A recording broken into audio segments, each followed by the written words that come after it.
ध्यान, जब आप ये शब्द सुनते हैं तब आपको लगता है कुछ विशेष, कुछ खास, कुछ मुश्किल करना है।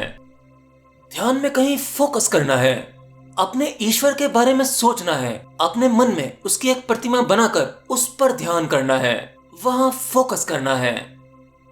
और कुछ लोग तो आधा एक घंटा ध्यान करके उसके बाद अपने आप को सर्वश्रेष्ठ मानने लगते हैं। ये जगत, ये समाज, यहाँ रह रहे लोग, वो सब तुच्छ प्राणी लगते हैं। उन्हें लगता है कि अब वो जगत गुरु बन गए हैं, अब वे सब जानने लगे हैं। नहीं, ये सब ध्यान नहीं है। ध्यान का अर्थ तो है, जवाब से कहा जाता है, आधा एक घंटा बैठकर सबको भूल जाओ, दूसरों को भूल जाओ।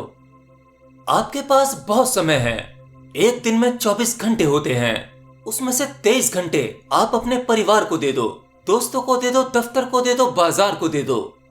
आपको अपने ऊपर कम से कम इतना अधिकार तो होना चाहिए कि आप 24 घंटे में से 1 घंटा खुद के लिए निकाल लें। मेरे हिसाब से आपके लिए 1 घंटा निकालना बहुत मुश्किल काम नहीं होगा, क्यों, है ना?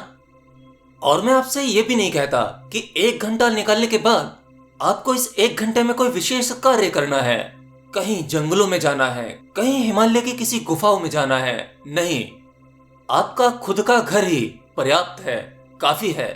ध्यान के लिए उससे ज्यादा बेहतर और आसान जगह हो ही नहीं सकती, क्योंकि आपके घर में जो भी कुछ है उससे आप अच्छी तरह से परिचित हो, सब कुछ आपके लिए नॉन है। तो ध्यान में आपका मन भटकने के या भागने के चांसेस भी कम हो जाते हैं, क्योंकि आंखों को नया देखने के लिए कुछ वहां नहीं है, सब कुछ पुराना ही है, उसमें उतना रस नहीं है। ऐसे स्थान पर ध्यान करते करते जल्द ही वह घड़ी आ ही जाती है जब आप मौन हो जाते हो, शांत होने लगते हो। हाँ, ध्यान में शुरुआती समय में आपके भीतर बहुत कुछ चल सकता है। आपके इष्ट देव की मूर्तियां आएंगी, आपका ये दिमाग महान पुरुषों की इमेज बनाएगा। दिमाग जो करे उसे करने दो, वो जो भी इमेज बनाए उसे बनाने दो, उसके बारे में जो भी विचार आए उसे भी आने दो। आपको उसमें इंटरेस्ट नहीं लेना है, कोई रस नहीं लेना है, ना ही उसके पक्ष में और ना ही विपक्ष में, ना ही अच्छे में ना ही बुरे में, ना ही प्रेम भाव रखना है ना ही घृणा भाव रखना है। उन सबको आने देना और जाने देना। आप यह जान लेना कि वहां तो केवल रास्ता है, और रास्ते में तो चीजें गुजरती हैं, आती हैं, जाती हैं। बस तुम उस रास्ते में किनारे पर बैठे हुए सब कुछ देखते रहना, और फिर तुम चकित हो जाओगे, केवल साक्षी भाव से, जैसे तुम्हें कुछ लेना देना है ही नहीं। कौन आ रहा है, कौन जा रहा है, क्या विचार है, मन क्या कर रहा है, क्या इमेजिन कर रहा है, क्या विजुलाइज कर रहा है, आपको कोई मतलब नहीं। केवल साक्षी भाव से चुपचाप उस किनारे बैठे रहना। जल्दी ही घटना घटने लगेगी कि आपके मन के रास्ते की भीड़ कम होने लगेगी, क्योंकि ध्यान के वक्त जब आप आंखें बंद करके बैठे होते हैं तो आपके मन में जो भीड़ होती है उस भीड़ को आप स्वयं निमंत्रण देते हैं, क्योंकि आप उसमें रस लेते हैं। आपका मन जो भी बनाता है, जो भी विचार, जो भी फोटो, आप उसमें रस लेते हो, उसका स्वागत करते हो। और जब आपका मन देखता है कि आप इतनी खुशी से भर जाते हो, आप इसमें उलझ जाते हो, चाहे वो पक्ष हो या विपक्ष हो, एटलीस्ट मन की इस क्रिएशन को आप खुद ही वेलकम करते हो। और वेलकम किसे पसंद नहीं। आप जब अपने मन की किसी भी बातों में इंटरेस्ट लेते हो तब वह आपके लिए और ज्यादा काम करता है, आपको जरूरत से ज्यादा देता है।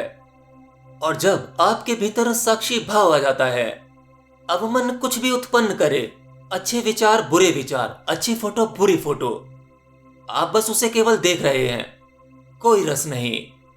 अच्छा है, बुरा है, अपना है, पराया है, सुंदर है या क्रूप है, फायदेमंद है या नुकसानदायक, जो भी कुछ है जाने दो।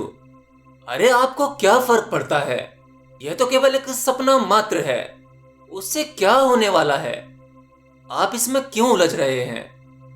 आप जब मन की इस स्थिति को समझ लेते हैं तो आपके मन में मौजूद ये सभी भीड़ विदा हो जाती है। ध्यान तो इतना सरल है जितना कि आप सोच भी नहीं सकते। बस आपको चाहिए तो थोड़ी धैर्य की क्षमता, थोड़ा सा सब्र। और आपका इसमें जाता भी क्या है और घाटा भी क्या है। अगर आपको कुछ हासिल नहीं भी होता, कोई एक्सपीरियंस नहीं भी होते, तो एटलीस्ट 1 घंटा आप आराम ही कर लेंगे। लेकिन ओशो ने इस प्रक्रिया से हजारों लोगों को गुजारा है, और एक दिन वह घड़ी आ ही जाती है कि आपके मन का रास्ता एकदम खाली हो जाता है और फिर जानने को कुछ भी शेष नहीं रह जाता। और जब जानने को कुछ भी शेष नहीं रह जाता तो केवल जानने वाला ही शेष रहता है। अब उस जानने वाले के पास और कोई उपाय नहीं है किसी और को जानने का, क्योंकि भीतर सब कुछ समाप्त हो चुका होता है। सभी विचार, सभी इमेजेस, सभी स्मृतियां गिरने लगती हैं। अब वह स्वयं को जानता है। स्वयं को जानने के अलावा उसके पास कोई चारा नहीं। असल में उस जानने वाले का स्वभाव ही स्वयं को जानना है। लेकिन गलती हम करते हैं, उसके हाथ में कुछ ना कुछ दे देते हैं, उसे सांसारिक चीजों में उलझा देते हैं। हम उसे कुछ ना कुछ काम देकर उसे उसके स्वभाव से भटकाते हैं और वह संसार में उलझ कर रह जाता है। वह संसार को ही जानता रहता है और पूरे जीवन जान भी नहीं पाता। इतने में यह शरीर रूपी यंत्र छूटकर गिर जाता है। लेकिन उस घड़ी में वह स्वयं को ही जानेगा। और अगर एक बार भी किसी ने स्वयं का स्वाद चख लिया तो जानो उसने अमृत का स्वाद चख लिया। ध्यान की वह एक घड़ी यानी 1 घंटा धीरे धीरे तुम्हारे 24 घंटों पर हावी हो जाएगी। ध्यान का एक विस्तार बढ़ जाएगा और तब तुम रहोगे तो वहीं बाजार में, दफ्तर में, ऑफिस में, घर में। वही होगी आपकी पत्नी, वही होंगे बच्चे, वही होंगे सगे संबंधी, लेकिन तुम वही नहीं होगे। तुम्हारे जीवन में एक बड़ी क्रांति घट जाएगी। तुम्हारा दुनिया को देखने का नजरिया बदल जाएगा। हो सकता है आप स्वयं में जानो कि पहले वाला व्यक्ति तो कब का मर चुका है, किसी नई ऊर्जा का जन्म हुआ है। आप एक गहन शांति में उतर जाओगे, और ऐसी शांति जिसको आपने पहले कभी अनुभव नहीं किया होगा, इतनी गहरी जिसका कोई अंत नहीं होगा। तो मैं आपसे कुछ त्यागने की नहीं कहता। आपको अपनी पॉकेट से एक फूटी कौड़ी का भी त्याग नहीं करना है। अपने माँ बाप, पति पत्नी, बच्चों, किसी का त्याग नहीं करना है। ये तो आप जब जागोगे तो सब समझ जाओगे। सब में रहते हुए भी आप इनके मोह से बहुत दूर निकल जाओगे।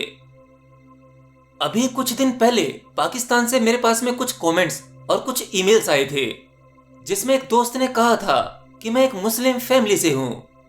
मेरे घर वाले मुझे ध्यान नहीं करने देते, मैं ये कर नहीं सकता। वो इसे इस्लाम के खिलाफ बताते हैं। पता नहीं उन्हें किस चीज का डर है, मेरे ध्यान करने से उन्हें क्या प्रॉब्लम है, और मैं उन्हें दुखी भी नहीं कर सकता। देखिए, इस तरह की घटना बहुत से लोगों के साथ होती है। मेरी क्वेश्चन वर्ल्ड फैमिली में ऐसे बहुत से बच्चे हैं जो ध्यान करना तो चाहते हैं, परंतु उनके लिए उचित स्थान और फैमिली का सपोर्ट नहीं है। फैमिली को एक डर होता है कहीं ये सन्यासी ना हो जाए। देखिए, आपको कुछ भी करने की आवश्यकता है ही नहीं। मैंने कहा साक्षी भाव वही सर्वश्रेष्ठ ध्यान है। आपके इस भौतिक जगत में अपनी भौतिक आंखों से जो भी कुछ होता है केवल उसे साक्षी भाव से देखो, बट अपना संबंध उसके साथ जोड़ना नहीं है। अगर आप अपने आसपास किसी भी घटना या किसी भी विचार के साथ अपने आप को अटैच कर लेते हो, फिजिकली या इमोशनली या वैचारिक तल पर, तो समझो आपका साक्षी भाव लगा ही नहीं। साक्षी भाव तो अपने आप को दूर रखता है और सब कुछ होते हुए देखता है। उसके भीतर उसे कोई फर्क नहीं पड़ता क्या अच्छा हो रहा है और क्या बुरा हो रहा है। वह केवल देखता है, इस संसार की रचना को देखता है, इसमें हो रही घटना को देखता है। यही साक्षी भाव आपको अपने अंदर रखना है, और अपने घर में रहते हुए बिना विशेष स्थान पर ध्यान मुद्रा में बैठे हुए आप प्रतिपल ध्यान कर सकते हो।